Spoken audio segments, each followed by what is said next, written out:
Yes. Now, friends, today we are going to start with your new chapter, that is estimation of working capital. अब जब हम आपका estimation of working capital chapter की बात करते हैं, तो अब इस चैप्टर में क्या करना है हमें, estimation of working capital होता क्या है, that is what we are going to study first. ठीक है, तो सबसे पहले जब मैं बात करता हूं estimation of working capital के लिए, तो what I want to say is कि estimation of working capital क्या चीज है एक्चुअल में, राइट? तो हम जो कैपिटल लगाते हैं हमारे बिजनेस में, वो कैपिटल आई बिलीव जो भी आप अपने बिजनेस में कैपिटल लगाते हो वो तो हमारा पूरा का पूरा फिक्स एसेट्स में इन्वॉल्व हो जाता है. ये जो मैंने 9 लाख का कैपिटल लगाया वो मेरा फिक्स एसेट्स में 9 लाख रुपीस लग गया. ठीक है ना. एक दूसरा पॉइंट, मुझे वर्किंग कैपिटल, भाई मैं ये बोल सकता हूं ना कि यहां की जो कैपिटल एम्प्लॉयड है इट इज इक्वल्स टू, हमने रेशियोज में पढ़ा था कि capital employed is basically equals to fix assets plus working capital. तो जो 9 लाख रुपए लगाए वो तो 9 लाख रुपए हमने अगर फिक्स एसेट्स खरीद लिया, तो ये वर्किंग कैपिटल क्या है सर? तो आई वांट टू से working capital, estimation of working capital का बेसिक मीनिंग ये है कि how much extra money is required for smooth functioning of the business. Business करने के लिए, भाई आज मैंने 10 लाख रुपए बिजनेस में लगाए तो वो उसके लिए मैंने लैंड बिल्डिंग वगैरह तो बना दिया, बट सिर्फ उसको करने से बिजनेस नहीं चलेगा. मेरे को कुछ स्टॉक भी रखना पड़ेगा, मेरे को मेरे बिजनेस में कुछ कैश भी रखना पड़ेगा, मेरे को कुछ क्रेडिट पर भी सेल करना पड़ेगा. तो ये सब जब मैं करूंगा, कैश अपने पास रखूंगा, कुछ डेटर्स को मैंने गुड सोल्ड करे हैं, कुछ मेरे पास स्टॉक पड़ा हुआ है, तो इनमें भी तो मेरा मनी इन्वॉल्व हुआ है. तो वो कितना मनी रिक्वायर्ड है मेरे स्मूथ फंक्शनिंग ऑफ बिजनेस के लिए, that will be called as your estimation of working capital. तो how much extra money is required for smooth functioning of business is called as estimation of working capital. अब ये जो working capital का estimation करना है, इसमें क्या है, या current assets minus current liabilities. Current assets में क्या आता है, तो 3 चीजें आएंगी साहब मेनली. तो स्टॉक मेंटेन करना है, डेटर्स को क्रेडिट पर गुड सोल्ड करना है, तो हमारा मनी इन्वॉल्व हो गया, और हमें कुछ कैश भी रखना है, तो दैट इज स्टॉक, डेटर्स और कैश और bank. That will be called as your current assets. इसमें कितना कितना मनी इन्वॉल्व होगा, तो स्टॉक को भी अगर मैं और स्प्लिट कर दूं तो स्टॉक किस किस चीज का हो सकता है. अगर मैं एक मैन्युफैक्चरर हूं तो रॉ मटेरियल का भी स्टॉक हो सकता है, वर्किंग कैपिटल का भी स्टॉक हो सकता है, और फिनिश गुड्स का भी स्टॉक हो सकता है. और अगर सिर्फ ट्रेडर हूं तो फिनिश गुड्स का स्टॉक होगा. तो मेनली हम इस वाले चैप्टर में जब बात करेंगे तो मैन्युफैक्चरर के पॉइंट ऑफ व्यू से बात करेंगे. इसका मतलब हमें तीनों स्टॉक भी रखना है, डेटर्स भी रखना है, जो गुड सोल्ड करेंगे तो हमारा मनी इन्वॉल्व हो जाएगा, और कैश में भी हमको अमाउंट रखना है. ये तो हमने समझ लिया. अब इसके बाद सेम कुछ पैसा हमें करंट लायबिलिटी, एक तो बैंक से बैंक ओवरड्राफ्ट के थ्रू मिल जाएगा, और साथ में जो हमारे क्रेडिटर्स होंगे वो भी हमें कुछ अमाउंट क्रेडिट पर दे देंगे. तो उतना पैसा मुझे लगाने की जरूरत नहीं है. तो this is how I want to say current assets minus current liability will give us working capital. तो ये जब हम अमाउंट में कैलकुलेट करते हैं तो इसको बोल देते हैं एस्टिमेशन ऑफ वर्किंग कैपिटल. अब ये तो हो गया सिंपल सा इसका इंट्रोडक्शन, राइट? अब इस चैप्टर का स्कोप क्या है, हमें क्या पढ़ना है इस चैप्टर के अंदर. तो I want to say what we have to study in this chapter is, now I can say 3 things we have to study. First, calculation of working capital operating cycle. सबसे पहले हमें पढ़ना है कि वर्किंग कैपिटल ऑपरेटिंग साइकिल कितने दिन का है, हाउ मेनी डेज का वर्किंग कैपिटल ऑपरेटिंग साइकिल चलता है, हमारा मनी बिजनेस में कितने दिन के लिए इन्वॉल्व रहता है, कितनी बार हमारा ये सर्कल चलता है. That is the first point which you have to see in this chapter. ठीक है. सेकेंड पॉइंट जो हमें देखना है वो देखना है estimation of working capital, amount कितना रिक्वायर्ड होगा, that will be your second point. And third point will be how to finance working capital. तो ये 3 क्वेश्चन है दोस्त जो हमें इस चैप्टर में पढ़ने हैं. पहली बात, how to calculate working capital operating cycle, क्या होता है डिटेल में समझेंगे. दूसरा, दैट इज योर कि how to estimate working capital, working capital कैसे एस्टिमेट करना है, कितना अमाउंट आएगा. और तीसरा, जो वर्किंग कैपिटल आपने एस्टिमेट करा उसको फाइनेंस कैसे कराए हम, how to finance that working capital. So these are the 3 topics which we have to study in this chapter now today. बोलो, बात समझ में आ गई आपको ये? ठीक है. तो ये 3 टॉपिक तो हमें इस चैप्टर में पढ़ने ही पढ़ने हैं. अब जब मैं बात करता हूं पहले टॉपिक की, that is calculation of working capital operating cycle. जब मैं इस टॉपिक की बात करता हूं ना, तो calculation of working capital operating cycle क्या होता है. तो calculation of working capital operating cycle का सिंपल मीनिंग ये है कि जो भी हमने कैश लगाया बिजनेस में वो हमारे पास कितने दिनों में वापस रिटर्न आ रहा है, that will be called as your calculation of working capital operating cycle. देखो क्या बताया, working capital operating cycle is the duration number of days में between cash gone and cash realised. It is calculated as per following. अब ये कैसे calculate होता है, तो सबसे पहले मैं एक एग्जांपल देता हूं। मेरे पास 10,000 का कैश था, वो 10,000 के कैश थे। सपोज मैं मैन्युफैक्चरर हूं, तो मैं वो 10,000 के कैश से क्या करूंगा, सबसे पहले रॉ मटेरियल परचेज करके लाऊंगा। फिर वो रॉ मटेरियल परचेज करके लाया तो कितने दिन तक वो मेरे पास रॉ मटेरियल रहा, तो मेरा रॉ मटेरियल होल्डिंग पीरियड में कैश पड़ा रहा। फिर वो रॉ मटेरियल से वो कन्वर्ट होगा वर्किंग कैपिटल में, तो मेरे पास वर्क इन प्रोग्रेस में, तो मेरे पास वर्क इन प्रोग्रेस कितने दिन का रहेगा, तो that will be called as my work in progress holding period. फिर उसके बाद वो वर्क इन प्रोग्रेस जितने भी दिन तक रहता है मेरा, उसके बाद वो फिनिश गुड्स बनेगा, तो वो बनते ही बिकेगा तो नहीं, तो that will be called as my finish goods holding period. वो मेरे पास कितने दिन तक रहा, तो मेरा जो मनी था पहले रॉ मटेरियल में लग गया, रॉ मटेरियल से वो वर्क इन प्रोग्रेस में लगा, वर्क इन प्रोग्रेस से वो फिनिश गुड्स में लगा, तो इतने नंबर ऑफ डेज तो अभी तक मेरे पैसे को वापस ही नहीं आया ना। फिर जब वो फिनिश गुड्स मेरा बिकेगा, सेल होगा, तो डेटर्स मुझे कितने दिनों बाद पैसे देंगे, तो debtors collection period, debt collection period, तो इतने दिनों बाद फिर जाकर के मनी मेरा वापस मेरे पास बैक आ जाएगा। तो जब मैं इसको कैलकुलेट करता हूं नंबर ऑफ डेज में इस पूरे साइकिल को, तो that will be called as my working capital operating cycle. मगर जब मैंने सिर्फ क्या करा, RMHP raw material holding period, उसके बाद WIPHP work in progress holding period, plus finish goods holding period FGHP, और प्लस DCP that is your debtors collection period, इन सबको मैंने ऐड करा तो वो बन जाएगा मेरे लिए gross operating cycle. It will be called as my gross operating cycle, GOC। उस ग्रॉस ऑपरेटिंग साइकिल में से जब मैं माइनस कर दूंगा जितना भी credit period allowed by the creditors होगा, that is credit payment period या creditors payment period CPP, minus कर दूंगा तो मेरे पास NOC बच जाएगा, that will be called as my net operating cycle. और वही मेरे को कैलकुलेट करना पड़ेगा कि कितने नंबर ऑफ डेज का मेरे पास ऑपरेटिंग साइकिल है, मतलब कितने दिन में मेरा कैश गया और कितने दिन में वो सेम रियलाइज हो गया। जैसे हम पे बैक पीरियड बोलते हैं, वैसे इसको बोलेंगे हम कैश ऑपरेटिंग साइकिल। समझ में आया? सॉरी, कैश ऑपरेटिंग साइकिल मतलब वर्किंग कैपिटल ऑपरेटिंग साइकिल। ठीक है, देखो अब कैसे समझाया मैंने आपको, वो मैं आपको इसमें भी दिखाता हूं। देखो ये रहा cash raw material holding period, work in progress conversion period, फिर फिनिश गुड्स होल्डिंग पीरियड, फिर DCP डेट कलेक्शन पीरियड, और उससे वापस कैश आ गया। तो ये मेरी जो साइकिल है that will be called as my operating cycle. अब इसी में इसको कैलकुलेट कैसे करते हैं, तो नंबर ऑफ डेज में जैसे मैंने बताया आपको, RMHP प्लस WIPCP या WIPHP plus DCP plus FGP आएगा यहां पर, ही इसमें FGHP और फिर DCP, इन सबको ऐड करा तो ग्रॉस ऑपरेटिंग साइकिल बना।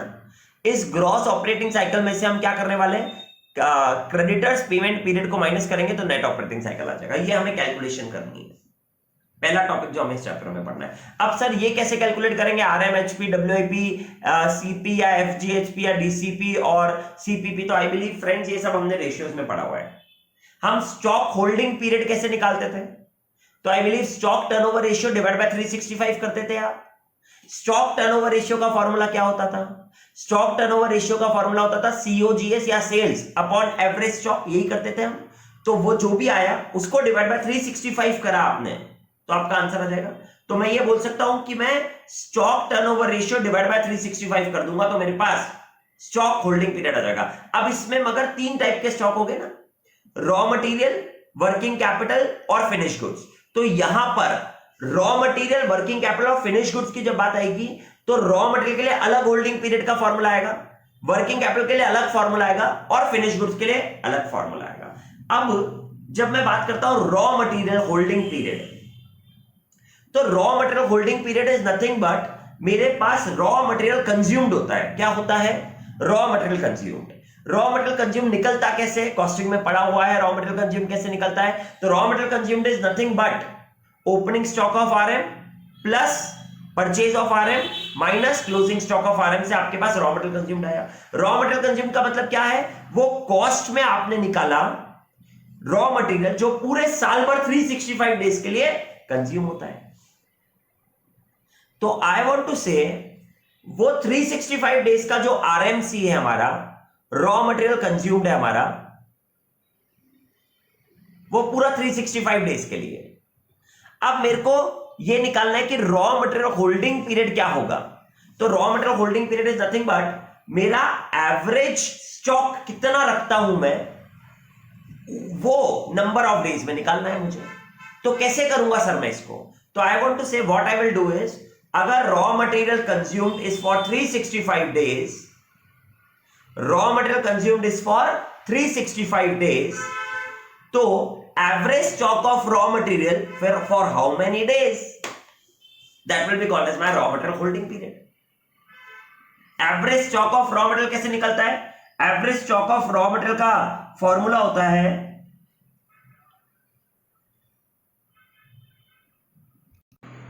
yes, so what we were talking is कि raw material consumption is for 365 days, तो average stock of raw material जो पूरे साल भर आपके पास रहने वाला है, average stock of raw material will be for how many days, will be called as raw material holding period.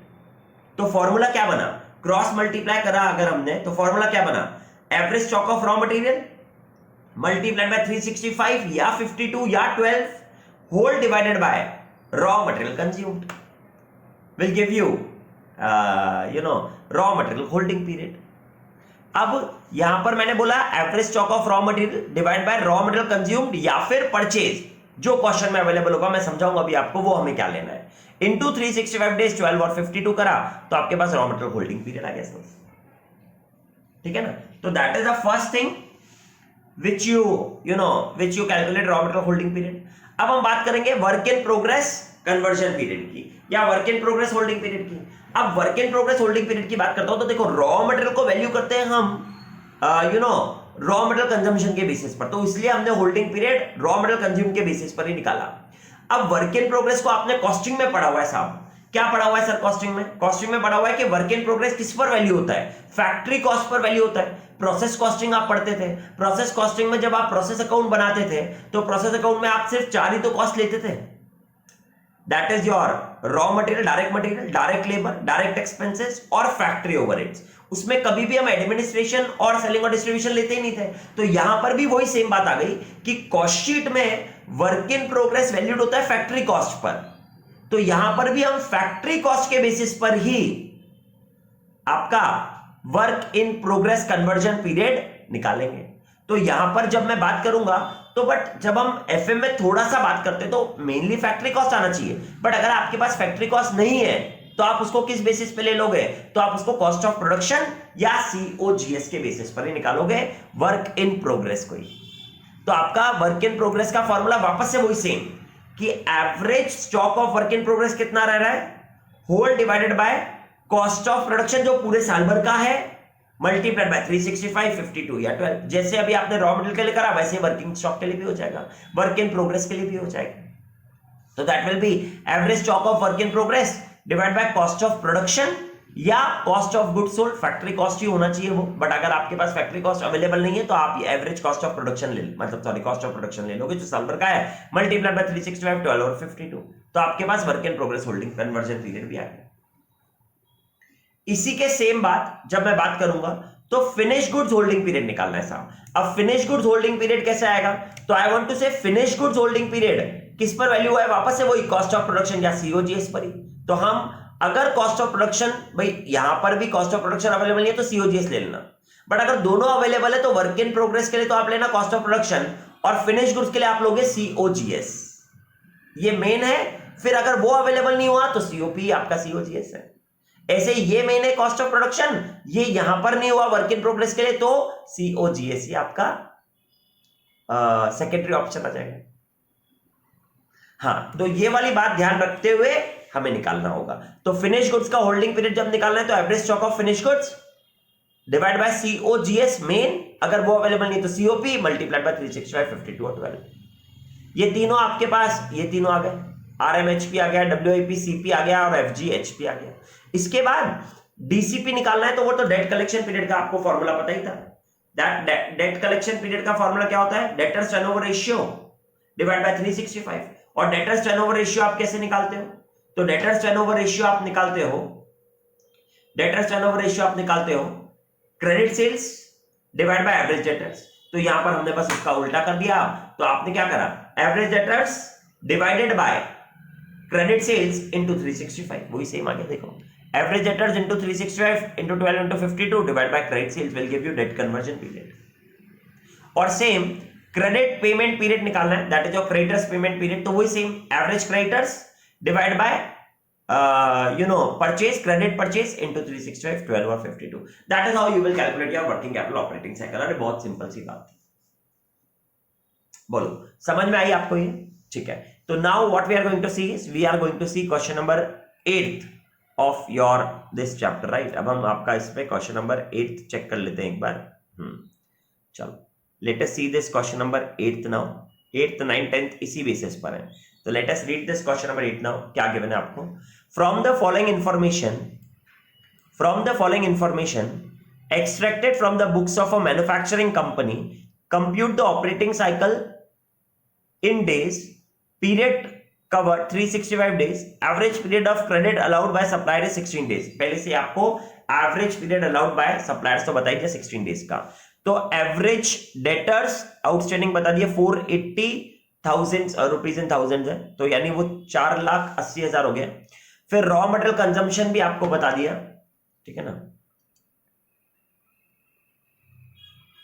Yes, raw material consumption भी बता दिया 4400। टोटल प्रोडक्शन कॉस्ट भी बता दिया आपको 10,000। कॉस्ट ऑफ सेल्स भी बता दिया आपको 10,500। सेल्स फॉर द ईयर भी बता दिया। Value of average stock maintain, raw material का average stock, work in progress का एवरेज स्टॉक, फिनिश गुड्स का एवरेज स्टॉक। यार कितना सिंपल क्वेश्चन है। अब आप क्या करने वाले हो? सबसे पहले RMHP निकालोगे, लिखोगे आप statement showing working capital operating cycle, 2 column particulars और नंबर ऑफ डेज। पर्टिकुलर्स में सबसे पहले आएगा RMHP के ब्रैकेट में अब आप क्या लिखोगे? Average stock of raw material 320 है, मल्टीप्लाइड बाय 365 होगा और divide by raw material consumption दे रखा है 4,400। That is what you will do. तो आपके पास RMHP आ गया। ऐसे ही वर्क इन प्रोग्रेस का निकालोगे तो 350 multiplied by production cost is 10,000, तो 350 डिवाइडेड बाय 10,000 मल्टीप्लाइड बाय 365। वापस से आपके पास WIP CP भी आ गया। फिर फिनिश गुड्स के लिए भी 260 multiplied by cost of sales 10,500 divide by 10,500 into 365। तो again you will be getting FGHP। और अब एवरेज डेटर्स ये रहे और आपके पास सेल्स भी है, तो that is average debtors divided by sales, credit sales ही मान लेंगे, इनटू 365। तो आपके पास DCP भी आ गया और उसमें से 16 डेज जो आपको CPP गिवन है वो माइनस कर दोगे, तो आपके पास NOC नेट ऑपरेटिंग साइकिल आ गया। और उससे नेट ऑपरेटिंग साइकिल से CPP को माइनस नहीं करा तो उसको लिखोगे आप gross operating cycle. That's it. Answer check कर लेते हैं। देखो, RMHP working note number 1, finish goods HP आप यहां पर भी कर सकते हो, वर्किंग नोट में बना सकते हो। WIP और debtors conversion period, gross operating cycle आया, माइनस क्रेडिट पेमेंट पीरियड जो गिवन था, तो नेट ऑपरेटिंग साइकिल आ गया। रॉ मटेरियल होल्डिंग पीरियड कैसे निकाला? तो average raw material, stock of raw material divide by raw material consumption into 365 जैसे बताया। वर्क इन प्रोग्रेस का भी सेम ऐसे ही निकाला और फिनिश गुड्स का भी सेम ऐसे ही निकाला आपने, ठीक है। और इसी के सेम बाद आपने कन्वर्जन पीरियड भी निकाल दिया, ऐसा कैसे? That is how you have completed your question number 8। दोस्त ये बहुत इजी क्वेश्चन है, क्वेश्चन नंबर 8, 9th और 10th बहुत सिंपल क्वेश्चन है, ठीक है। चलो हम नेक्स्ट क्वेश्चन पर आते हैं, that is your question number 9th now.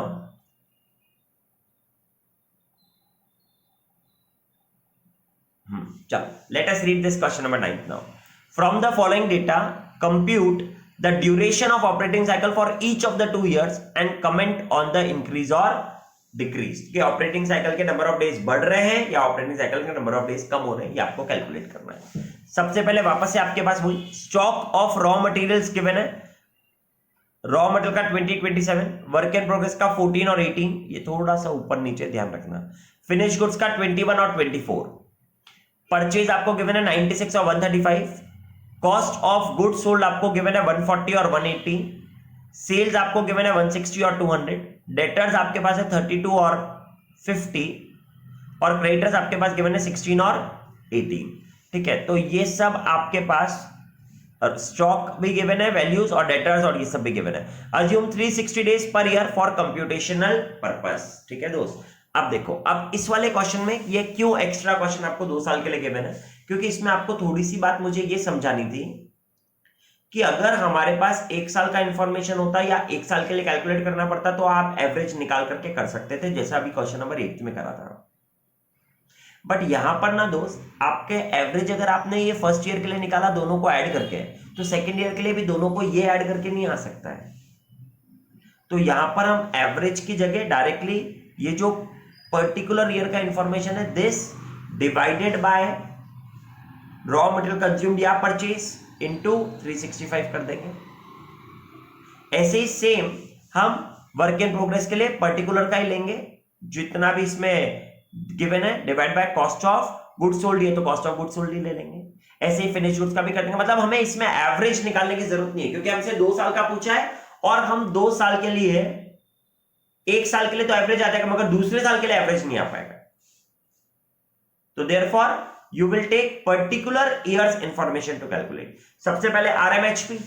अब इस वाले क्वेश्चन में आरएमएचपी निकालना है, तो ये बताओ स्टॉक ऑफ रॉ मटेरियल कितना है 20, तो you will take this 20 multiplied by 365, हाँ 360 assumption बोला, तो multiplied by 360 divided by purchase कितना है इस बार हमारे पास, तो दैट परचेज इज 96, तो यू विल टेक पर 96, तो 20 divide by 96 into 360, 14 divided by 140 into 360, 21 divided by 140 into 360। ये सब आपने आरएमएचपी, डब्ल्यूआईपी, सीपी और एफजीएचपी निकाल दिया। और उसके बाद डेटर्स दे रखा है आपको 32 divide by sales of 160 into 360, तो ये आपके पास डीसीपी भी आ गया। और क्रेडिटर्स का भी ऐसे ही 16 डिवाइड बाय परचेज लोगे 96 into that is 360, so that is also you will be getting. Same you will do for second year also, and you will be able to calculate working capital operating cycle, GOC और NOC आ जाएगा। यार बहुत simple है, इसलिए ये आप आराम से कर सकते हो। देखो क्वेश्चन नंबर 9 में इसने क्या करा, RMHP, WIP, CP, finish goods holding period, debtors conversion period, तो gross operating cycle minus creditors payment period, तो नेट ऑपरेटिंग साइकिल आ गया। चेक करोगे आप वर्किंग का रॉ मटेरियल होल्डिंग पीरियड, इस बार हमने closing stock of raw material ले लिया, क्योंकि हम एवरेज नहीं निकाल सकते थे, तो हर साल का हमने क्लोजिंग लिया, divide by raw material consumption की जगह हमने परचेज ले लिया इनटू 360। ऐसे ही वर्क इन प्रोग्रेस कन्वर्जन के लिए हमने क्लोजिंग स्टॉक ऑफ WIP लिया, divide by cost of production available नहीं था, तो COGS cost of goods sold जो था 140 इंटू 360 कर दिया। Same finish goods holding period में 140 ले लिया COGS और closing stock of finish goods लिया इनटू 360। और सेम डेटर्स कन्वर्जन पीरियड में भी closing debtors divide by credit sales into 360 कर दिया। और सेम आपने इसके बाद क्रेडिटर्स पेमेंट पीरियड के लिए भी सेम कर दिया यार। कमेंट में हमने बता दिया देयर इज एन, अच्छा पहले तो हमने निकाल दिया ना इसमें, तो हमारे पास पहले नेट ऑपरेटिंग साइकिल आया 177 डेज का, फिर आया 198 का, तो हमारी ऑपरेटिंग साइकिल बढ़ गई। तो ऑपरेटिंग साइकिल बढ़ गई, इसका मतलब ये हमारे लिए एडवर्स है, क्योंकि हमारा मनी ज्यादा टाइम के लिए इन्वॉल्व हो रहा है वर्किंग कैपिटल में, और लेट हमें वापस डिलीवर हो रहा है, रिटर्न बैक लेट आ रहा है। तो इसमें बता दिया there is an adverse change in the operating cycle duration of 21 days due to the reason as follows. अब हम इसके रीजंस भी बता रहे हैं कि हमारा जो रॉ मटेरियल होल्डिंग पीरियड कम हुआ था फेवरेबल है, वर्क इन प्रोग्रेस सेम रहा, और फिनिश गुड्स होल्डिंग पीरियड कम हुआ तो ये भी फेवरेबल है, मगर डेटर्स कलेक्शन पीरियड हमारा बहुत ज्यादा एडवर्स हो गया 18 डेज का, और क्रेडिटर्स पेमेंट पीरियड भी जल्दी करना पड़ गया 12 डेज का, इसलिए हमें मेनली इंपैक्ट आया इसमें। तो बस ये बता दिया हमने कि increase in debtors conversion period 90 से 18 दिन का वो बढ़ गया, फिर decrease in creditors payment period 60 से 48 हो गया, तो 12 डेज का वो हो गया, तो 30 डेज ही हो गए। और इसके बाद decrease in raw material holding period हमारे लिए फेवरेबल हुआ था 3 डेज का, और decrease in finish goods holding period भी हमारे लिए 6 डेज का फेवरेबल हुआ था, तो 30 - 9 विल गिव यू 21 डेज का, ये आपके पास चेंज आ गया 72 से 98 जो आया था ना, 177 से 198 जो आया था, वो 21 डेज क्यों आया, ये हमने एक्सप्लेन करके पूरा बता दिया। आपको बात समझ में आ रही है ना? वर्किंग कैपिटल ऑपरेटिंग साइकिल का मतलब बहुत सिंपल है, फॉर्मूले याद रखना। RMHP कैसे निकलेगा? Average stock of raw material, average stock of raw material, एक मिनट, हाँ, average stock of raw material divided by raw material consumed, अगर अवेलेबल नहीं है तो परचेज, इनटू 365, 52 या 12। Raw material, average stock of raw material नहीं available है, निकाल भी नहीं सकते हो, तो आप closing stock of raw material ले लोगे। ऐसे WIP-HP का फॉर्मूला क्या होगा? WIP-HP का फॉर्मूला होता है एवरेज स्टॉक ऑफ WIP, नहीं अवेलेबल है तो closing stock of WIP divided by cost of production, पहले लोगे but cost of production available नहीं है तो COGS भी चल सकता है, मल्टीप्लाइड बाय 365, 52 या 12। ऐसे ही FGHP निकाल लोगे। FGHP का नॉर्मल फॉर्मूला आएगा average stock of finish goods, available नहीं है तो closing stock of finish goods divided by COGS into 365, 12 या 52। और डेटर्स कलेक्शन पीरियड निकालोगे तो average stock of average debtors नहीं हुआ तो closing stock of debtors divided by credit sales into 365, 52 या 12। और ऐसे CPPP निकाल दोगे जिससे आपका ऑपरेटिंग साइकिल आ जाता है। चेंज अगर 2 साल का बताना है तो आपने देख लिया कि वो एडवांस 21 डेज का आया था क्योंकि बढ़ गया था, तो हमने उसको कैलकुलेशन बता दी कि अगर हमारा डेट कलेक्शन पीरियड 18 दिन से बढ़ गया, क्रेडिटर्स पेमेंट पीरियड 12 दिन से कम हो गया, तो वो 30 दिन हमारे लिए अनफेवरेबल हुआ। फिर हमारा working capital raw material holding period कम हो गया तो फेवरेबल हो गया, और फिनिश गुड्स होल्डिंग पीरियड कम हो गया तो फेवरेबल हो गया, तो माइनस करा तो एडवर्स इफेक्ट 21 डेज का आपने बता दिया। अब इसमें बता दिया कि opening numbers are not available for year 1, average is not possible for year 1, therefore we have considered closing number of both the years, all sales and purchase are assumed to be on credit। ये दो आपके assumptions भी हो गए। इसी topic का last जो अब हमें करना है that is question number 10th now. तो let us read this question number 10th। ठीक है, क्या गिवन है आपको? The following information is provided by Sarvavyapi limited for the year ending 31st March. Raw material storage period आपको given इस बार 55 days, work in progress conversion period given है 18 days, finish goods storage period given है 22 days, debt collection period given है 45 days, creditors payment period given है 60 days. Annual operating cost including depreciation of 2,10,000 is 21 lakhs। ठीक है, अब question पूछ रहा है you are required to calculate operating cycle period. I believe operating cycle period 55 plus 18 plus 22 plus 45 minus 60। Question number 1 done. Number of operating cycles in the year, second question पूछा है। Amount of working capital required for the company on a cash cost basis, ये क्या होता है अभी नहीं पढ़ाया। Company is a market leader in the product, there is a virtual no competitor in the market, based on the market research is planning to discontinue sales on credit and deliver the product based on prepayments, thereby it can reduce its working capital requirement substantially. What would be the reduction in working capital requirement due to such decision? ये fourth वाला point भी अभी हम आपको पढ़ाएंगे, third और fourth बाद में करवाएंगे, बट पहले 1 और 2 करवा देते हैं। 1 और 2 करवाने के लिए 1 तो करवा ही दिया, अब 2 में क्या पूछा है? Number of operating cycles in a year. तो अगर मेरा सपोज करो, मैं आपसे एक बात बोलता हूं, मेरा ऑपरेटिंग साइकिल 10 दिन का आता है, तो कितनी बार मेरा ऑपरेटिंग साइकिल पूरे साल भर में हो जाएगा? तो आई वांट टू से 365 डेज होते हैं पूरे साल भर में, एक ऑपरेटिंग साइकिल 10 दिन का है, तो आई वांट टू से 36.5 ऑपरेटिंग साइकिल्स मेरे पूरे साल भर में हो जाएंगे यार। बस वही है, इसमें निकालना है आपका जितना भी ऑपरेटिंग साइकिल का नंबर ऑफ डेज आएगा। आई वांट टू से हम 365 डिवाइड बाय दैट कर देंगे तो आपको नंबर ऑफ ऑपरेटिंग साइकिल्स पता पड़ जाएगी।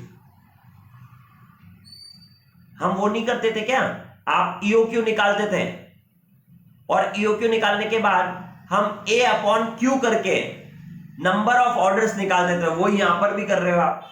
A अपॉन Q करो तो भाई A पूरे साल भर का था और Q आप एक बार में कर रहे हो तो कितनी बार आपको ऑर्डर प्लेस करना पड़ा, नंबर ऑफ ऑर्डर। तो वैसे यहां पर की भी बात है कि एक ऑपरेटिंग साइकिल 10 दिन के लिए है, तो पूरे साल भर में कितनी नंबर ऑफ ऑपरेटिंग साइकिल हुई? तो पूरे साल भर में 365 दिन होते, तो 365 डिवाइड बाय दिस एक ऑपरेटिंग साइकिल का डेज, तो आपको पता पड़ गया कि कितने नंबर ऑफ ऑपरेटिंग साइकिल करनी।